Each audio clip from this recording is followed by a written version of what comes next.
Have you ever been watching a movie or TV show and seen two characters, most likely cis men, repeatedly have clearly emotionally intimate and potentially sexually charged encounters, but that show or movie will not let them kiss, and it forces you, the viewer, to yell, "Let the boys kiss!" If yes, this might be the podcast for you. So, what is this phenomenon? Well, it might be queerbaiting, which is usually defined as a writer implying but never making explicit a same sex romance in a work of fiction in an effort to attract a queer audience without alienating their straight audience. It might be queer coding, which is when a creator uses subtext to indicate that a character is queer, but it's never made explicit in the text.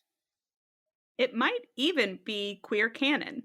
The canon of a work of fiction is the official text, so when a creator lets the boys kiss, that's queer canon. So, what's our goal with this podcast? I'd say we're broadly interested in this intersection between creators and fans, and queerbaiting is kind of a good lens through which to view their interactions.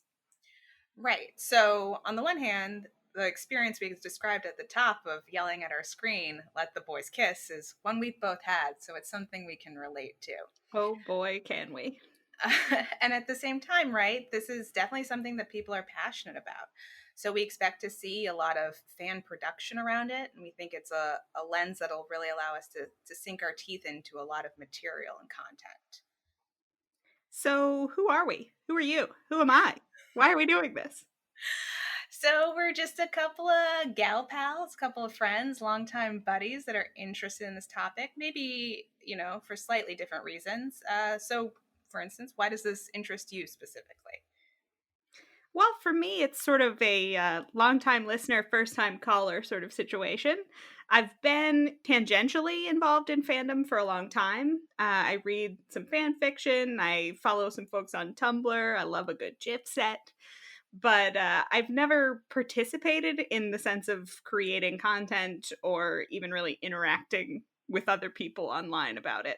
So for me, it's just a way to dig into this phenomenon that I'm fascinated by, where fans expand on worlds created by writers. How about you? What's your connection to the topic? So I think I'm coming at it from maybe even one more step removed. I've definitely always been interested in the type of fiction that seems to really engender very active fan communities. And while I certainly enjoy talking about the things I love, I enjoy a critical essay, a critique.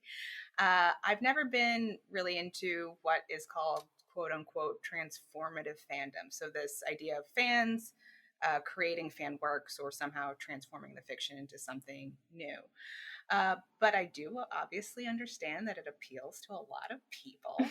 And I'm very interested in why that is and what motivates people to participate in the production and consumption of fan fiction and fan theories, etc. And I think, like you, it's something I've been interested in for a long time, but have never found the time to really dive into. And this podcast is going to be a great reason to do that. So I'm excited about this project. And who knows, maybe by the end of it, I'll be as they say, a changed man and won't be able to keep me from reading fan fiction. I think I've got a new goal here, and that's producing a fanfiction convert in you. Well, we'll see what happens.